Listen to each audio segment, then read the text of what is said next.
بسم اللہ الرحمن الرحیم۔ میرے بھائیوں اور دوستو، قربانی ہر اس شخص پر واجب ہے جو عید کے دنوں میں درجہ ذیل چیزوں میں سے کسی ایک کا مالک ہو۔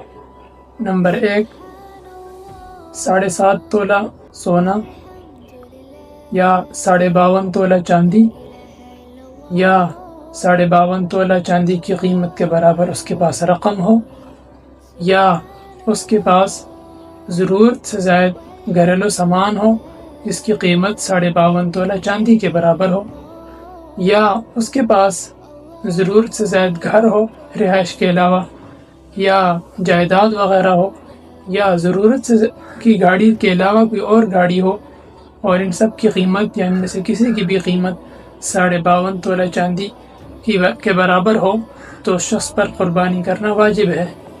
اور یہ بات بھی یاد رکھیں کہ قربانی کے اس مال پر جو قربانی کا جو نصاب ہے اس پر سال گزرنا شرط نہیں، بلکہ اگر قربانی کے دنوں میں یہ مال کسی بھی وقت آپ کے پاس موجود ہو تو آپ پر قربانی واجب ہوگی۔ اللہ تعالی ہم سب کو اس سنت کو ادا کرنے کی توفیق عطا فرمائے۔ والسلام علیکم ورحمۃ اللہ۔